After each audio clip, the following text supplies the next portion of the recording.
Thank you, Paul, and I might use a lecture because I've just written a few notes to follow. But look, from my point of view, thank you for asking us to host tonight, and we've got some fantastic speakers lined up for the evening. I'm really looking forward to hearing and learning from them as well.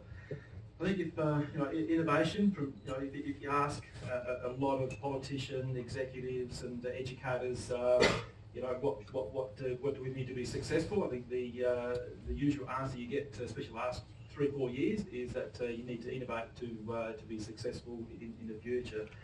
And really, innovation, it is a word used very, very often these days. Probably not understood all that well either.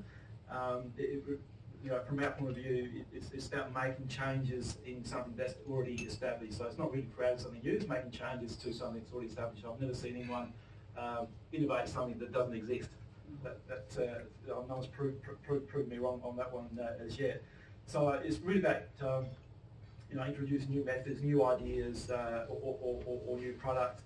So it's really effectively doing something that a little bit different, or finding better ways to doing the same thing. I love my paintings and artists, I love this quote from Picasso, that every act of creation is first an act of destruction. So you almost need to break something which is working to make it better. And I think a lot of innovators do that very, very, very well. And I like to take a simplistic approach to innovation as well. And that's the fail often. And a lot of people have heard this. You've got to fail often, fail fast. I preferably to fail cheap as well. And then try and try again. And I think that's where, if you look at a lot of the entrepreneurs, successful entrepreneurs around the world, that's exactly what they've done. They've made a lot of mistakes and failed very often, but they just keep trying again. That's all that never give up attitude.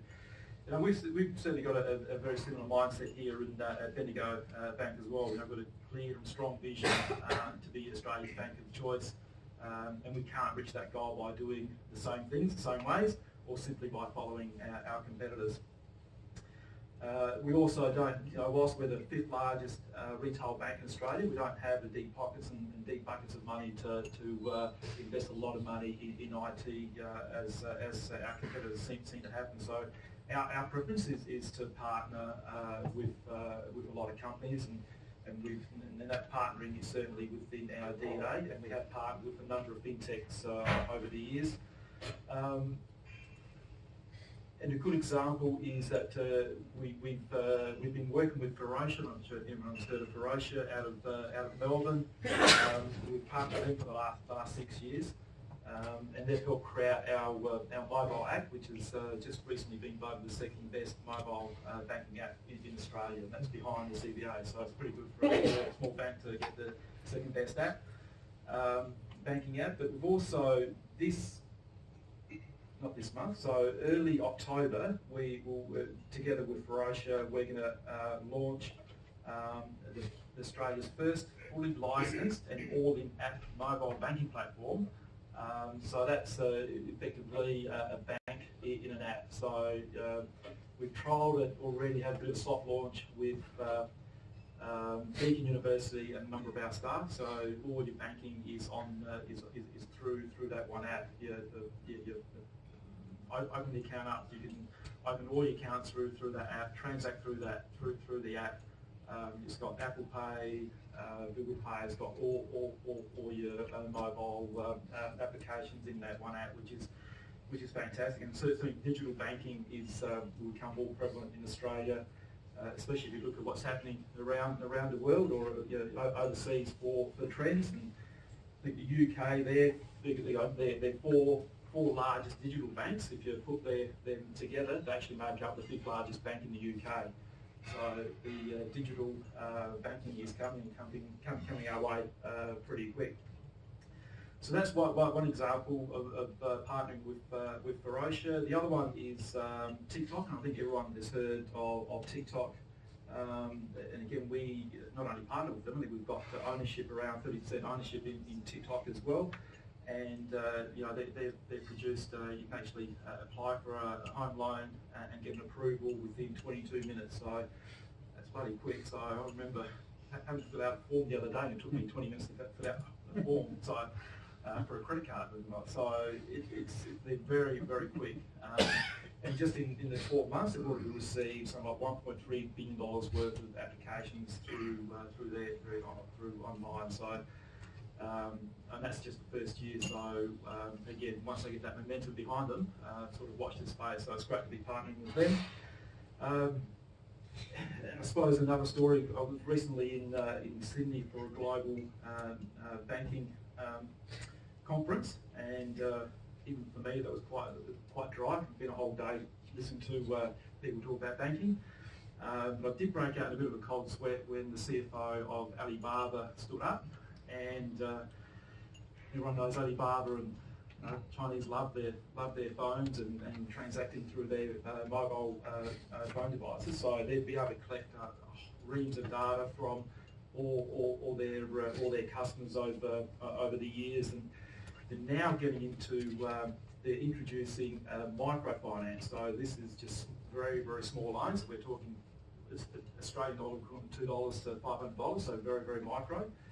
And he referred to it as 310. So 3 minutes to register for the loan, 1 second for an approval, and the scary part, 0 human intervention at all. So, but that's not the scary thing. The scary thing is that Alibaba is now thinking about applying for a banking license in China, and also thinking about coming to Australia and opening a bank. So I had a quick look at my sleep that night, and I might be transitioning into retirement a little bit quicker than what before. But that's the rate of progress and what some of the competitors are doing overseas, and that's certainly coming our way. And again, you can invest a lot of money in technology, but if you don't have that money, partner with fintech will certainly help us get ahead of the curve.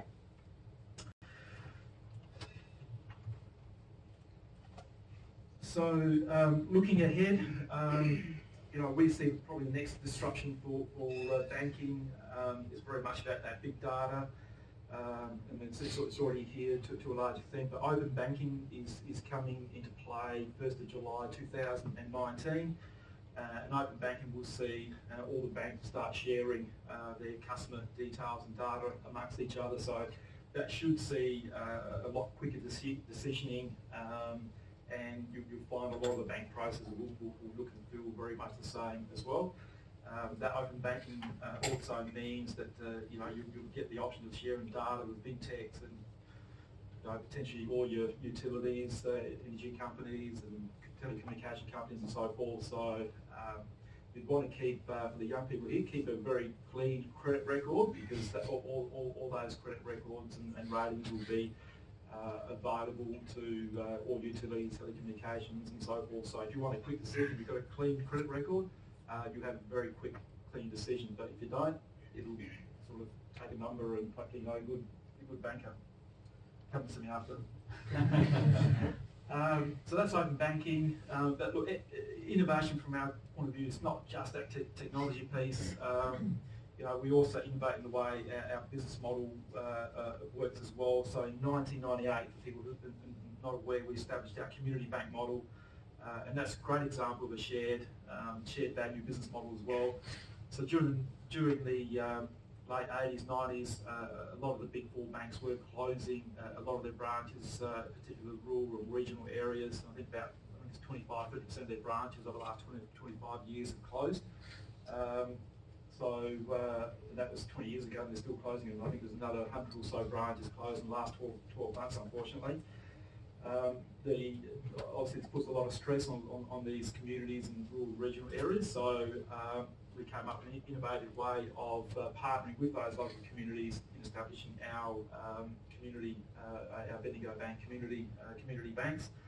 And we've actually opened up 300, we now have 320 community bank branches across Australia, and another 160 service centres as well that belong to those community banks. So, and we've got 520 or so branches all over Australia. So we do have quite a big footprint. And the big thing about the good thing about these community banking models is that that bank is owned. it's a franchise model, and the profits are shared 50-50 between the community bank and us, the corporate bank.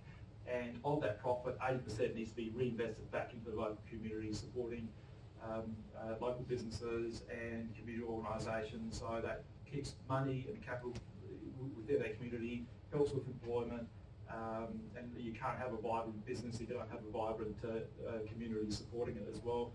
And over the last 20 years, I mean, we've now, and it is our 20-year anniversary this year, just over $200 million being reinvested and injected back into those 320 communities where the branches are operating in. So that's been a fantastic social and economic support for those. So we're going through, and again, we continue to evolve and the model. We've recently, the latest iteration of the model is that we've partnered with Deakin University as well. So Deakin University have got their own Deakin University Community Bank. That opened up just over 18 months ago, and they've already, generally it takes about 3 years for these branches to get a profit. They've done it in I think about 6 months, given the number of students and lecturers and staff and alumni that actually jumped on and opened up accounts with Deakin. So that certainly helps reinvest money into that university for scholarships, research funding and so forth. So that's going quite well. And we have been, the shared, this is all about the shared value business model, and we've been recognised, only last year, where we ranked as a top Australian company in the Fortune 2017 annual Change the World list of companies that are doing well by doing good, and we ranked 13th globally. So all the companies around the globe, Bendigo Bank ranked 13. So really good. So the model is working very well and being very well recognised, and even over the last 12-18 months, you've heard of this Banking Royal Commission.